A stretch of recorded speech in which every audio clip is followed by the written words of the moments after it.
nessa etapa do procedimento, já com a matriz pronta, o que seria já suficiente para que a gente fosse imprimir uma xilogravura simples de uma matriz apenas.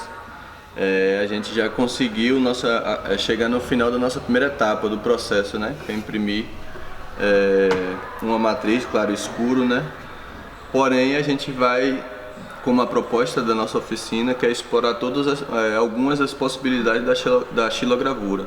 Então, essa é somente a primeira matriz da composição que será essa obra aqui, que é uma matriz composta por é uma gravura composta por duas matrizes que ambas terão essa xilogravura que nós iniciamos. Ela é composta por duas matrizes, né? O resultado final será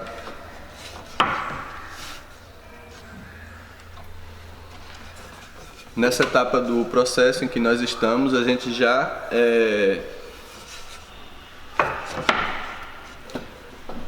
nessa etapa que nós estamos do processo.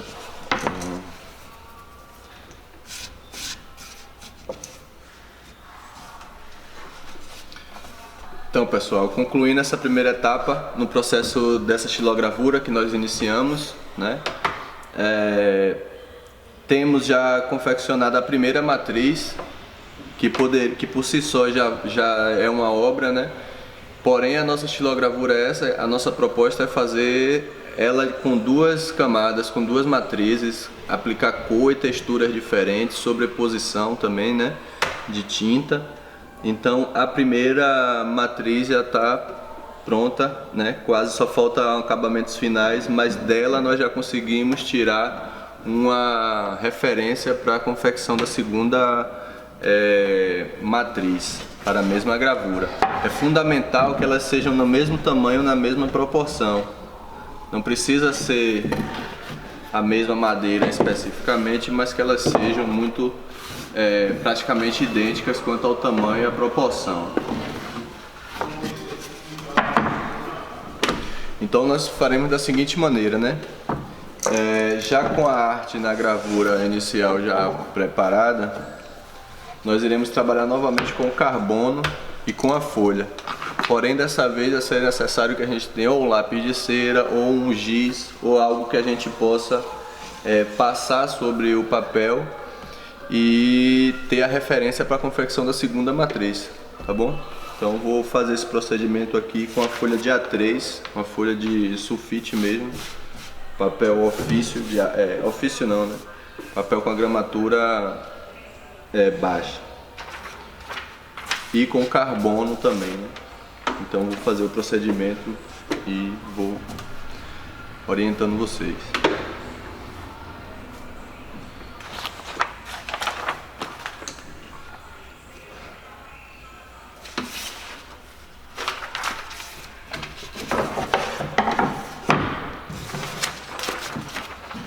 É importante nesse momento a gente enquadrar, fixar o papel de forma bem precisa e alinhada com a matriz da gente, para que a gente possa passar também de forma precisa para a segunda superfície, o segundo suporte, né? Então toda referência, toda ajuda para a gente fazer com a maior precisão possível é boa. Então, e também sem precisar muito quebrar a cabeça, sem precisar de muitos recursos, né? É mais simples do que parece. Então, com a ajuda desse lápis grafite, né? Ele é todo completamente grafite, como se fosse um lápis de cera. A gente vai passar sobre a primeira matriz que a gente confeccionou de forma a não deixar o papel andar, não deixar o papel correr, é importante isso.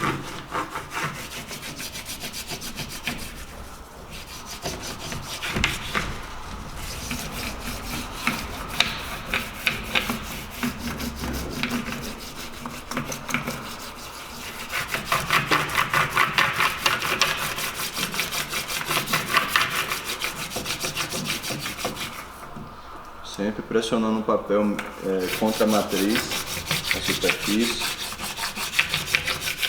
sem ferir o papel.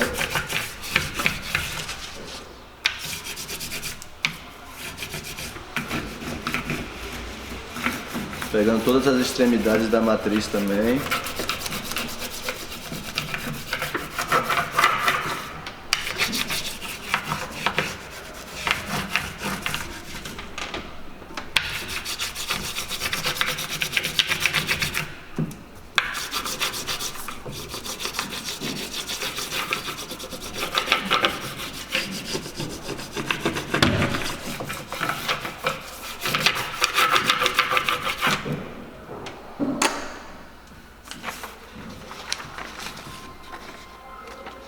Então, pessoal, dessa forma a gente conseguiu ter uma referência para que a gente possa passar para a segunda matriz, a nossa gravura, ok? Aqui pode ser uma impressão que a gente faz, né, através no passar do lápis, lá, através desse alto relevo que fica, que já vai servir a gente como referência para a execução da segunda matriz. No caso, se a gente fosse imprimir essa primeira matriz para imprimir a segunda, a gente teria o efeito de espelhamento, né, de rebatimento, né, espelhado da primeira matriz. Portanto, é mais prático, né, fazermos dessa forma, que a gente já consegue as referências suficientes para a confecção da segunda matriz. Porém, é importante que a gente encaixe muito bem, seja muito bem encaixado, muito bem alinhada, para que ela tenha uma similaridade, um encaixe perfeito ou quase perfeito na obra final, né? Lembrando que a gravura em si, a xilogravura, ela não é que não precise, mas os valores estéticos e a beleza da própria gravura é essa relação de combinação, no caso de uma matriz composta, e nas abordagens em relação à cor, à composição, a forma como vai ser colorida, a forma como foi o entalhe. Não é um mero desenho, não é um simples desenho, é uma junção do desenho bidimensional com a tridimensionalidade das esculturas, né? Então a gente sempre brinca com isso, a gente não precisa estar rigorosamente querendo fazer um desenho realista, rigorosamente querendo fazer um desenho muito preciso, ok?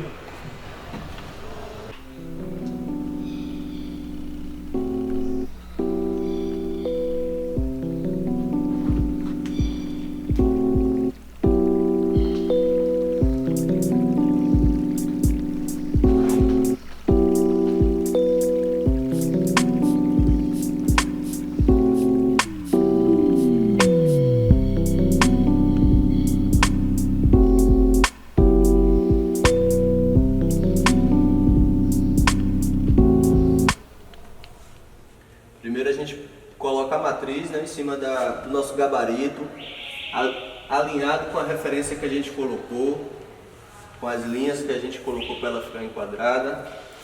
Nesse caso, uma folha de A3 que a gente vai trabalhar, de gramatura alta, né, 180, a gramatura dessa folha. Então a gente vai com a mesma atenção colocar a folha em cima da nossa matriz, usando o nosso gabarito como referência também. Com muito cuidado para a gente não sujar a folha, né? Já que a matriz, quanto mais limpa, né, melhor vai ser a execução, a aceitação dela. Então a gente alinha nossa folha junto com o gabarito que a gente criou e com o maior cuidado vai deixando ela cair, solta ela em cima da nossa matriz, beleza? Então vamos... Aqui nesse momento já está teoricamente alinhado o papel com a matriz, e agora eu uso do feltro, né? O feltro, como eu tinha falado antes, ele serve para uniformizar a pressão que a prensa vai fazer sobre a matriz, né? E suavizar também, para que não machuque o papel, não venha rasgar o papel, e a impressão saia da forma mais uniforme possível. Nessa hora é importante muito cuidado para não mexer, né, não acabar desfazendo o trabalho que nós fizemos antes.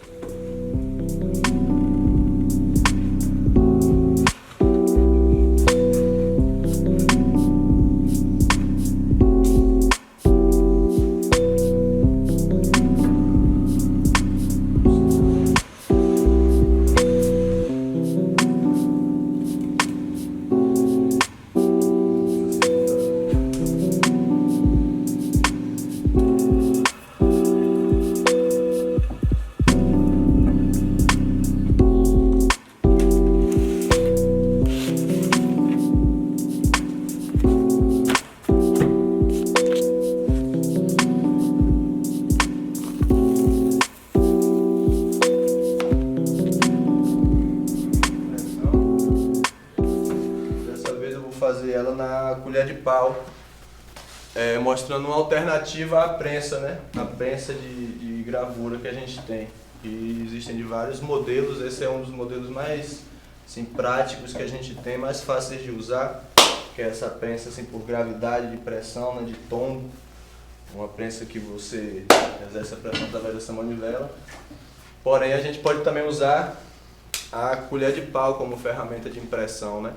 Vou fazer uma demonstração também para vocês verem que a colher ela pode facilitar, deixar ainda mais prático, mais acessível a prática da gravura, da impressão na sua casa. Basta um pouquinho mais de paciência, mas já viabiliza demais a experiência da gravura, tá bom? Então, nesse caso eu vou usar a matriz em linóleo.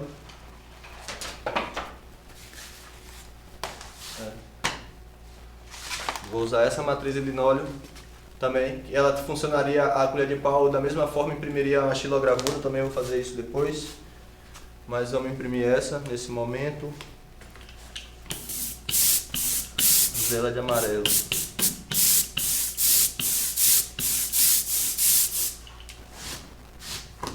Isolar a...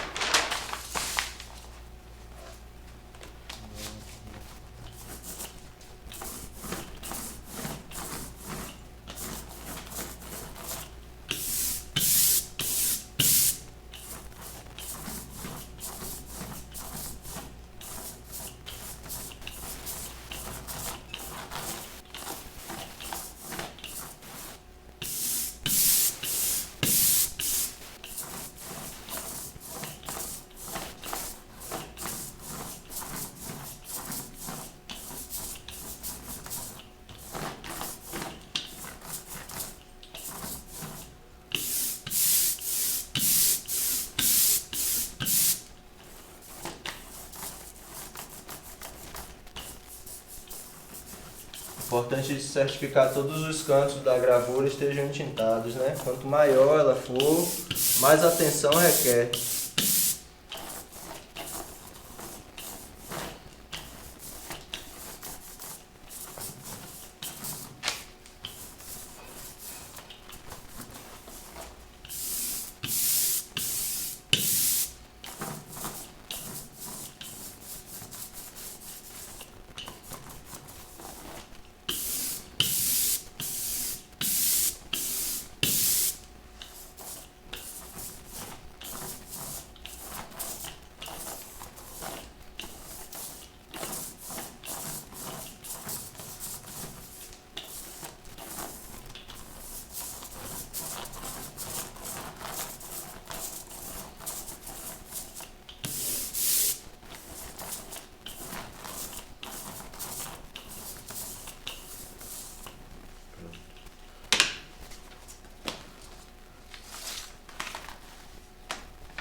Da mesma forma agora, uma vez que ela está entintada, né, com essa tensão de que a gente espalhou a tinta sobre toda a superfície da matriz, a gente vem também com o papel. Dessa vez não vou utilizar nenhum gabarito porque essa matriz ela já é praticamente o tamanho da folha de A3. Então eu vou aliar a folha, a própria matriz. Porém, em outros casos é fundamental que se use o gabarito. Eu não vou usar porque essa matriz já é feita para ser impressa assim.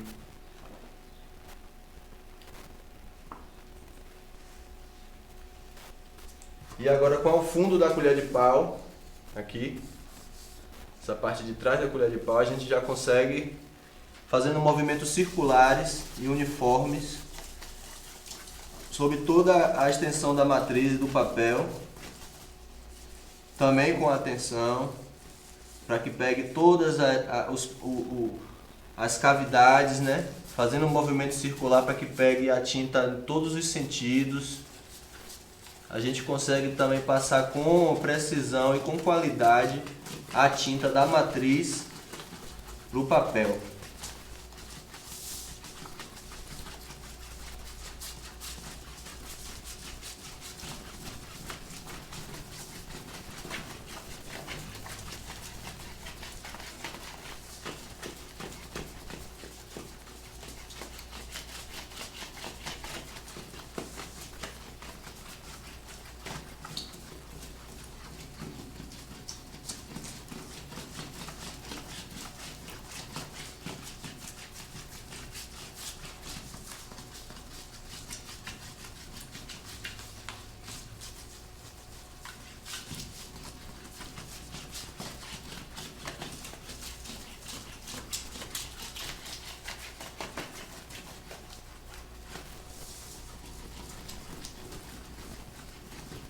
É importante ter atenção de que passou por todos os detalhes da sua imagem, se certificar de que a colher você conseguiu exercer a pressão em toda a superfície, porque uma vez que a gente para e tira o papel da matriz, a gente não consegue mais voltar a esse processo.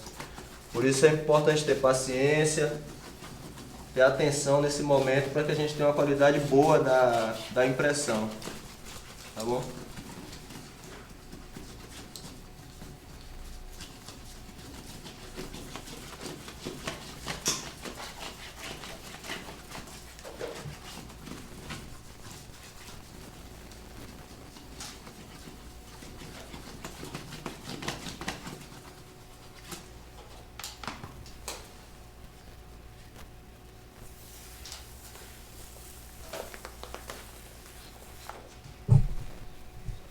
Aqui sem nenhum ponto sensível, ela saiu bem impressa, bem preenchida, com todos os detalhes aí aparecendo bem, sem nenhum ponto falhando a impressão e a disposição da tinta, tá vendo?